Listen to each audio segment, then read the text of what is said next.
lunes a viernes de 7 a 9. Vamos a propósito, en el día de ayer se anunció un aumento salarial. Y la gente ha estado preguntando qué es eso. Entonces, esto es como una explicación con cucharita. Vamos a recibir al economista Fabricio Gómez, amigo de nosotros, amigo del programa, que viene a explicarnos con cucharita qué fue lo que pasó, cuál fue el anuncio y cuáles implicaciones tiene para la sociedad dominicana. Buenos días, gracias por invitarme, Boli. Ya era tiempo. Sí, era tiempo. Qué bueno tenerte aquí, hermano. Mira, ayer, y quiero comenzar aclarando, lo que es el Comité Nacional de Salario. Exacto. Que es una entidad que la ley del Código de Trabajo establece donde un diálogo tripartito, gobierno, empresarios y sindicalistas, pues acuerdan, en este caso, el aumento del salario mínimo para las empresas no sectorizadas. Es decir, hay que decir que en el día de ayer, además, previamente se acordó una reclasificación de las empresas.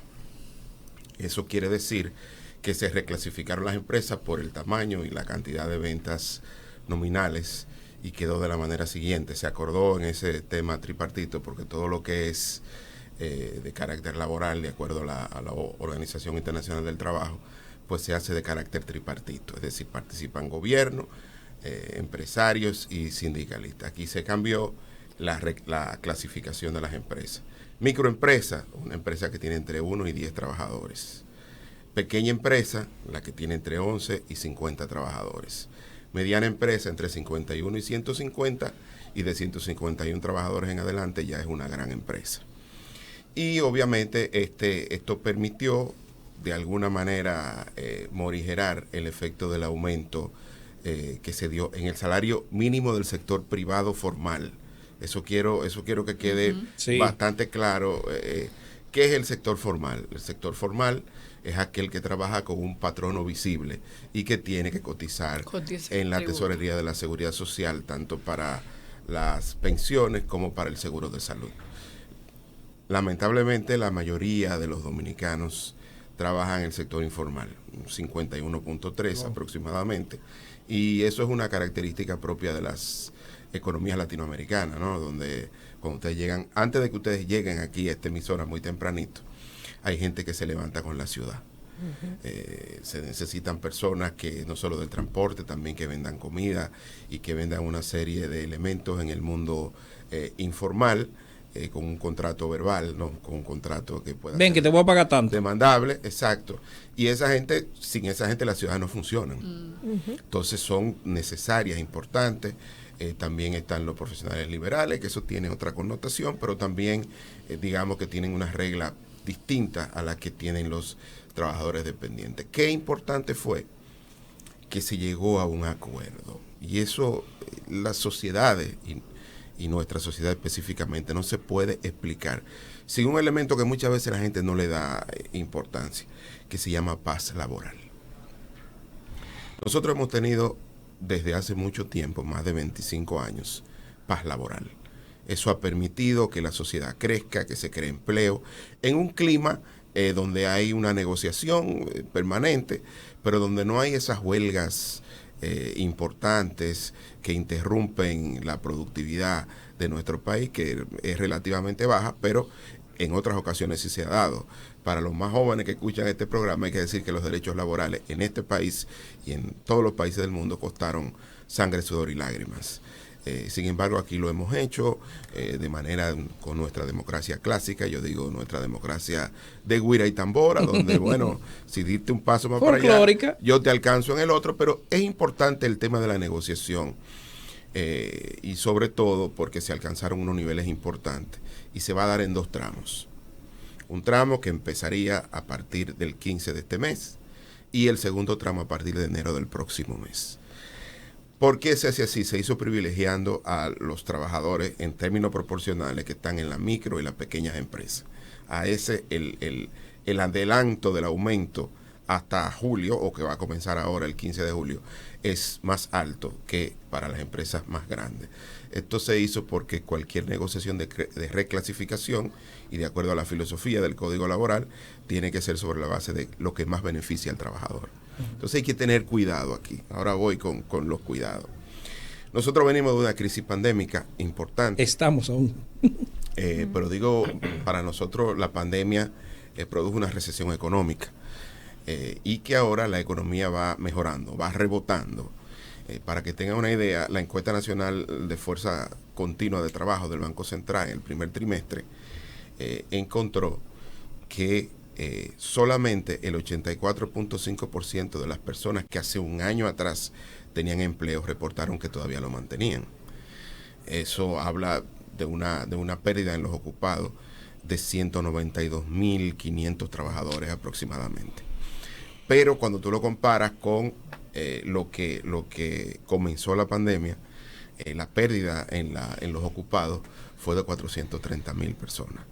O sea que gracias a los programas de protección de empleo que se dieron, fundamentalmente fase tanto 1 y 2, como Quédate en casa, pues fue lo que permitió que la gente pudiera tener ingresos sin tener que salir a trabajar producto de la pandemia.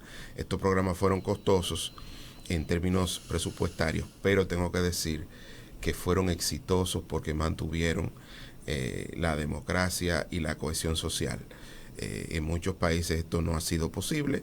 En nuestro país, gracias a Dios, sí. Nosotros nos vivimos quejando de los políticos dominicanos, pero aquí, gracias a Dios, cualquier conflicto o diferendo lo resolvemos de la manera más civilizada posible, ya sea vía las elecciones o sea vía este tipo de elementos como el Comité Nacional de Salario, que permite llegar a acuerdos.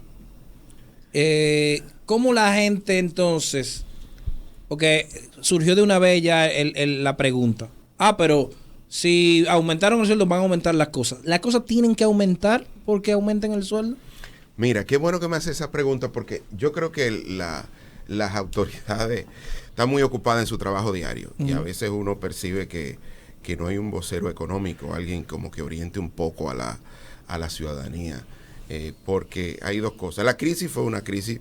Esta no ocurrió por el ego de un economista o de un país. Esto es una crisis sanitaria, ¿no? Y eso provocó una recesión económica. Ahora, ¿cuáles fueron las medidas que se tomaron, sobre todo las grandes economías, para enfrentar la recesión económica? Pues primero, estos paquetes de ayudas enormes que se dieron, países como los nuestros, lamentablemente tuvimos que salir al mercado financiero internacional a endeudarnos para poder resolver. Ayer pasaron otro los temas. Pero Wow. quiero decir algo antes de que entremos a los préstamos, que es un tema complejo, pero que quizás si en un momento del tiempo se entiende, eso es en este. Porque lo importante es preservar la vida y la sociedad. Claro. Lo otro lo salimos a buscar y después hablamos de ajuste tributario. Pero quería decir que la inflación es un fenómeno estrictamente monetario. Y se produce cuando la cantidad de dinero, la masa monetaria, aumenta más de lo que aumenta la producción. Entonces, ¿qué pasó en el mundo? Como las medidas para enfrentar la pandemia implicaron toque de queda, pues la productividad laboral cayó y se produjo menos. Pero al mismo tiempo se dieron estos paquetes de ayuda. En Estados Unidos el último paquete del presidente Biden fue de 1.9 trillones de dólares. Una cifra impronunciable. En Europa también. Y aquí con nuestros programas. Y toda esa ayuda viene para acá, está lleno de lipo, Claro. Fabricio. Las mujeres vienen a hacerse su lipo. Claro. La recuperación ya. Parte importante Al verano. de nuestra Eso dinamiza la recuperación economía. del consumo le explican las remesas. Claro. Pero ¿qué pasó volviendo al tema de la inflación? Que esta enorme cantidad de dinero fue detrás de los pocos productos que producíamos a nivel global. Y eso generó una inflación. Pero también desde el punto de vista de la producción o del que produce, es una buena noticia, porque dice, mira, con estos nuevos precios yo tengo incentivo a aumentar la producción. Entonces, una vez aumente la producción, ¿qué va a pasar con los precios? Van a ir cayendo. Pero ese periodo de ajuste tiene un impacto social. Y ahí entonces las políticas públicas que tienen que entrar a ver cómo pueden morigerar ese espacio de ajuste, que puede ser un trimestre, puede ser más, y que aquí ya se están tomando medidas.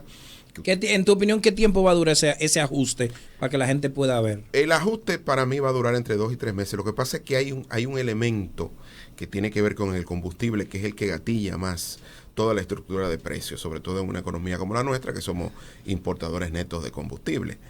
En la OPEP hay un tema. La OPEP es el gran cartel del combustible y todavía no hay un acuerdo de aumentar la producción.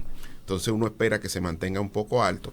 Hay algunos países ya como como los Emiratos Árabes Unidos y otros países grandes que ya están entrando como decir, bueno, tenemos que aumentar, vamos a ayudar con la recuperación económica, y uno espera que ya en 2 o 3 meses ya comiencen a bajar los precios de los combustibles. Préstamos. Los préstamos, miren. Que la gente, cada vez que ve uno, ay, Dios mío, más cuarto prestado. Ay, pero que ya te he explicado. Mira, o sea, ahora mismo, y fíjate qué sucede, porque el mundo, a veces los chiquitos siempre vamos a tener problemas. Estados Unidos y la Unión Europea son capaces de emitir un bono a 100 años y se lo compran. Sí, Mr. Biden manda a emitir un bono y ese bono obviamente se lo compran agencias de inversión, inversionistas institucionales, un bono a 100 o 150 años. Y el déficit de Estados Unidos es enorme y el déficit de Europa también. Y en el tiempo van a ir reduciéndolo. Pero ¿qué sucede? Que el déficit de esos países, si bien es cierto que es grande, algunos por encima de 120, 130% del Producto Interno Bruto, el porcentaje de pago de esa deuda, como digo, el pago de esa deuda como porcentaje del presupuesto es bajo. 5, 10% del presupuesto o menos. En nuestros países, que tenemos que salir a los mercados financieros internacionales y que tenemos que convencer y explicar 200 veces en un roadshow cómo va a impactar, cómo vamos a mejorar y cómo vamos a garantizar el pago a nuestros acreedores, es un poco más complicado porque nos exigen tasas de interés mayores y lo que estamos pagando como porcentaje de los ingresos tributarios para cubrir la deuda todos los meses es alto. República Dominicana es aproximadamente 32-33%. Entonces, esa es el gran problema. Nuestro problema no es solo la proporción de la deuda o el stock de deuda como porcentaje del PIB, sino lo que dedicamos de los ingresos tributarios para pagar la deuda. Más adelante, el próximo año, vamos a comenzar a hablar de reforma tributaria. Esa era mi pregunta. Un pacto fiscal que se pospone otro año. Todo el tema de las ayudas. Efectivamente, como usted mencionó, en otros países han optado por reforma tributaria, como pasó en Colombia, que se armó un titingó. Yeah. Es inevitable que el impacto tributario llegue, que el juidero se arme aquí eventualmente, de una forma un poquito más escalonada, pero ¿es inevitable o es algo que no se tiene que hacer? 2022. Sí. Tú ¿qué sabes? Nos vamos al bollo el año que viene. No, yo creo que el año que viene es un año importante. No, nosotros lo que tuvimos la suerte de pasar la pandemia, de vivir en la pandemia, tenemos que prepararnos para un mundo post-pandémico menos sexy del que conocemos. Menos sexy, está bueno. Está bueno el término. Un mundo post-pandémico, sí, porque obviamente aquí vamos a tener en nuestro país que hacer un ajuste importante. Pero tener cuidado con el ajuste, a quién afecta el ajuste. Lógicamente al que más produce. Y vamos a tener, hay que comenzar algunas exenciones, porque se llama el gasto tributario. Algunos sectores hay que comenzar a desmontarlos de manera gradual. Hay que avisarle a los sectores, porque obviamente aquí hay muchos sectores de la economía, importantísimos todos, que han crecido sobre la base de una favorabilidad tributaria, por decirlo de alguna manera. Pagan menos impuestos que los que pagan otros sectores.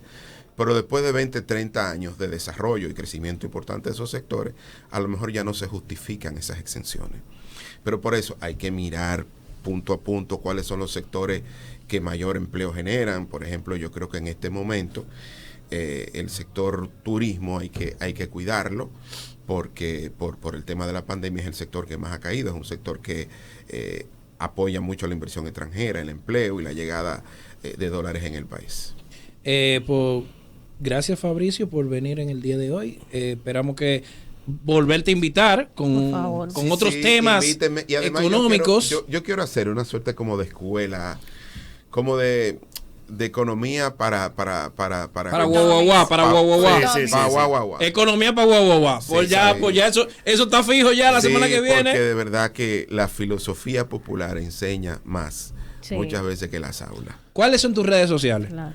o Fabricio GM13 en Twitter y la misma para que hable de los aumentos y los incentivos a los buenos empleados. La semana que viene entonces, economía vamos a hablar de los incentivos a los buenos empleados. No. A los excelentes empleados ya se le aumentó en enero. ¿Quién le aumentó?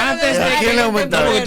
No vivimos del pasado, Si se le aumentó en enero, antes de que entrara, su sueldo tan por encima del sueldo mínimo, sus cumplimos las metas. Su paquete completo está por encima. Pero aquí cumplimos la meta del mes. Y además para ustedes, vamos a hacer un llama costo de oportunidad. Por ejemplo, a mí me encantaría contratarlos a ustedes con el precio que ustedes cobraban hace 5 años.